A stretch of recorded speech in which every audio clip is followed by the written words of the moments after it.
Hello. Hi. My name's Manju, and this is my sign name. And my family background is from India. How about you?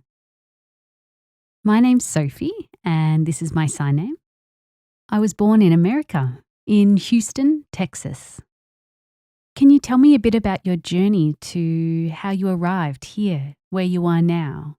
What was your journey like in the deaf community? Well, if I go all the way back, I was born deaf, but my parents, who were not deaf, didn't have an understanding of deafness and actually didn't realise I was deaf. They were very enthusiastic about wanting to teach me both English and Chinese. And that's because my father's Chinese and my mum's Australian. But they both worked in America when I was born. When I was a baby, they were very excited to teach me Chinese and to introduce me to the world of ballet, which was their world. I even had my grandparents, my father's parents, move from China in order to teach me their language.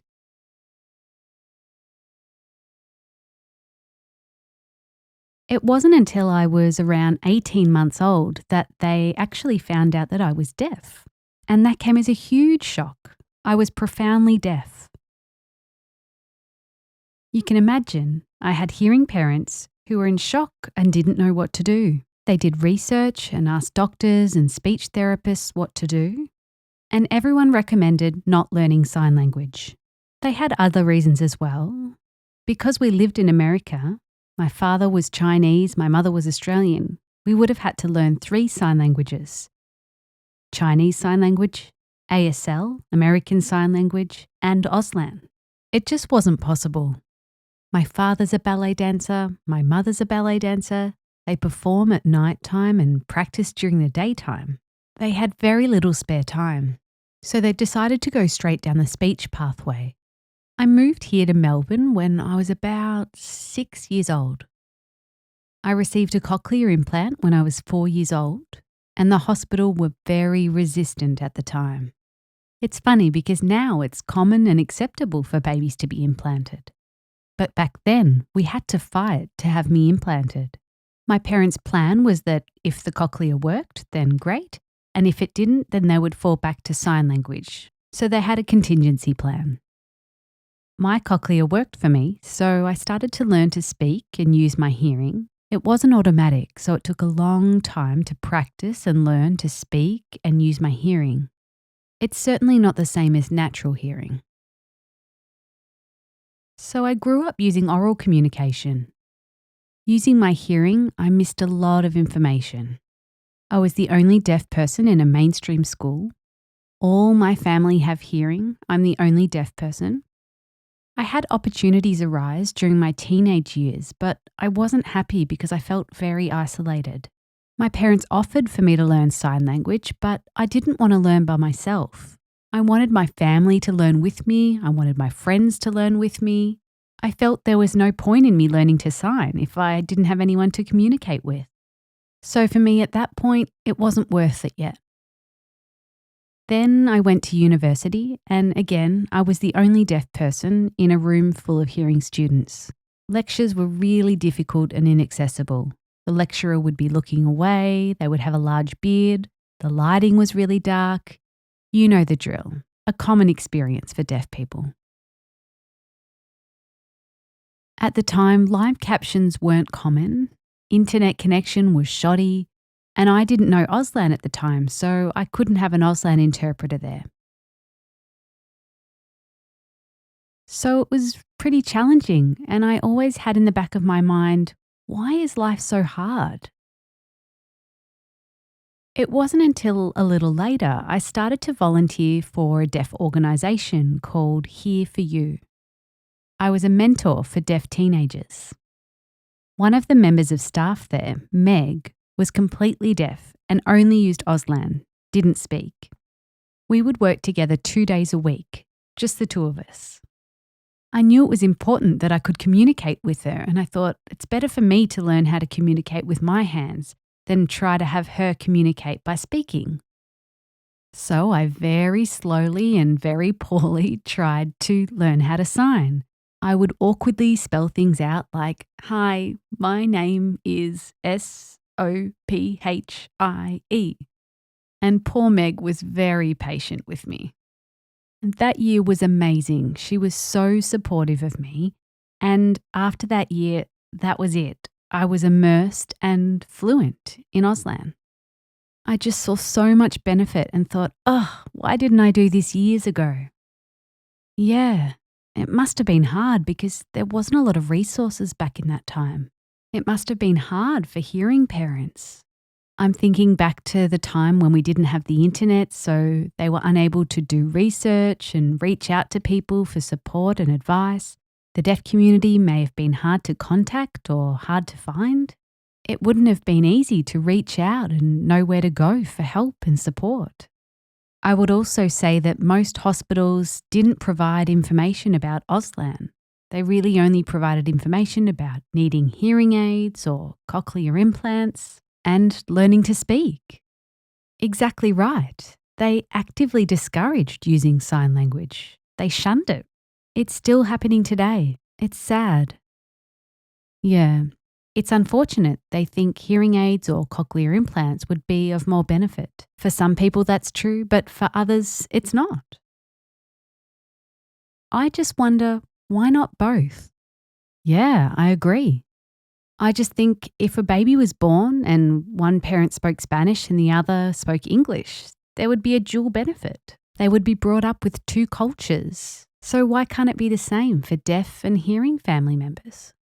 Why not be exposed to a plethora of languages rather than just being monolingual? What about your experience? Was it similar?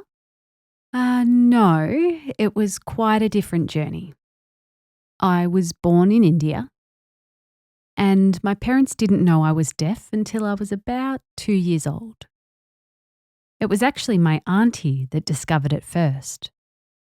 She actually dropped a vase full of flowers on the ground, and I was sitting with my brother at the time, and he turned his head to the noise, and I was unaware. She suspected something wasn't right at that point. She mentioned it to my parents, but they didn't believe her.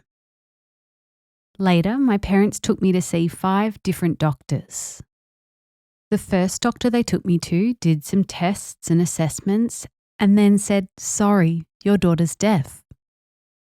That really shook my parents. They were in shock and they actually didn't believe it. So they took me to another 4 doctors, and it wasn't until they took me to the final doctor that they finally accepted that their daughter was in fact deaf. So did all 5 doctors confirm you were deaf? Yes, they did. I hate when doctors say, "I'm sorry." Yeah. I mean, now I understand from a disability perspective. But growing up, I thought, I can drive, I can work, I can be successful in life. So what are you sorry about? I don't think they just do it to deaf people. I think that they say sorry to anyone with a disability. They feel the need to apologise. I don't know, maybe they think it puts the parents at ease by saying sorry and apologising for the news. Yeah, maybe. So, yeah, the 5 doctors all told my parents that I was deaf and they were shocked.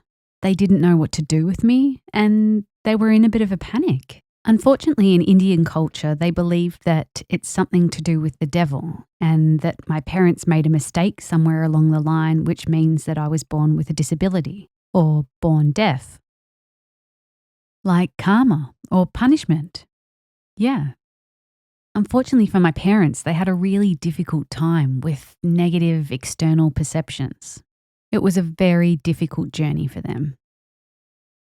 But I really respect them for initially bringing me to New Zealand and then Australia. They did that to give me opportunities to learn and to have access to a community, to give you opportunities. Exactly. In India, there's not a lot of accessibility or opportunities for the deaf community. Interpreters are very rare. I believe there's only 100 interpreters for the whole of the country. Considering the population of India is over 1 billion, how could you provide interpreting for all those people? Plus, at the time, my parents didn't know about the deaf community and what was available. I believe they searched and couldn't find any deaf schools, so they sent me to a mainstream school. So life carried on for a while like that. And it wasn't until we moved to New Zealand that I first started learning NZSL or New Zealand Sign Language for the first time in my life. At that point, I was about 11 years old, and it was the first time I'd learnt any sign language. And wow. So do you mean that up until 11 years old, you had no access to language whatsoever? Oh, no, I used the oral method, so I learnt to speak and lip read. Did you have a cochlear implant or a hearing aid? I had 2 hearing aids. My parents didn't want me implanted at the time. The doctors actually recommended it, but my parents didn't want to. They looked into it, but I think at the time there had been some research that some implants had failed, so they didn't want to go down that path. So I didn't learn any Indian Sign Language, and then my first sign language was when we moved to New Zealand Sign Language. So yeah, I continued to learn New Zealand Sign Language while we were there, and wow, it was really quite eye-opening. Growing up orally, I was really quite unaware of a lot of things. People would speak to me and I might understand the word, but I didn't understand the intent. I couldn't understand whether something was out of humour or the background context of what they were saying. But when I learnt to sign, I finally felt that I could engage. I was more immersed and engaged in a language. Like the words finally meant something and the world started to make sense. Exactly. I started to piece things together and learn more and realised that I was learning things quite late. At this point, I was 11 years old, so I was quite behind. I mean, I could already speak English, but then I had to relearn New Zealand Sign Language. And it did take quite some time to make the connections between the things that I'd learnt in English and then the new things I was learning in New Zealand Sign Language and how that they were connected. It was quite amazing. And then I moved to Australia, to Brisbane, when I was 13 years old, and I went straight to high school. And when I got there, they were using signed English. Oh no. Yep. Oh, you poor thing. And then over time, I learnt Auslan. So now, thinking about that journey, I absolutely love Auslan. So, do you have any tips for people out there who might like to learn Auslan in the community? Well, I started learning late and I realised I had prior opportunities to learn, but I was just so overwhelmed at, large events like deaf festivals and things. It was so overwhelming.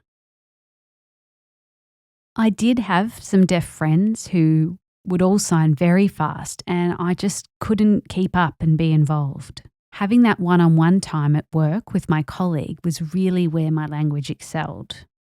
And after just 1 year of working with that person, I was able to attend the World Federation of the Deaf conference in Sydney 2013. And I started learning international sign after only a year of learning Auslan. In that short amount of time, I was able to communicate internationally. Was that World Federation of the Deaf conference here in Brisbane? No, in 2013 it was in Sydney. Another tip is that it's so important to learn from and with deaf people. And be careful not to learn American Sign Language ASL or Signed English or Makaton, for example. Sometimes you'll even find hearing people teaching sign language on YouTube, so be careful about that. Yeah, exactly. I know some people that say they've gone to learn some Auslan online and they type into YouTube sign language and they come up seeing ASL and they assume ASL means Australian Sign Language when in fact it means American Sign Language. That's right. It's important you type Auslan so you can be sure you're learning Australian Sign Language.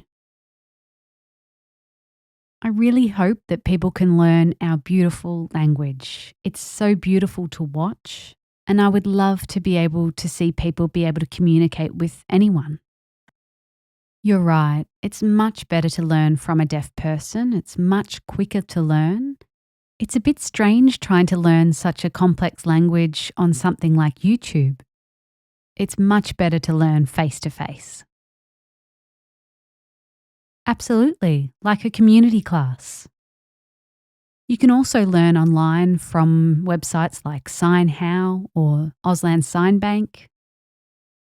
And like you said, you can do a community course. They're run by organisations such as Deaf Connect and what's the other organisation?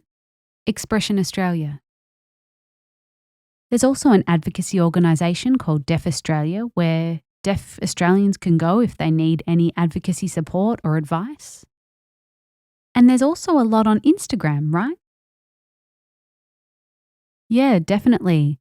Auslan Rocks, La Trobe University. Oh, yeah. And Auslan Hub. Yeah, that's right. So it's interesting to see how different our journeys have been. You started learning to sign when you were 11 years old. I started to sign when I was 23. Do you feel that's when you first found the deaf community? Yeah, I do. And it was amazing. Up until then, I really didn't feel like I fit into any one particular culture.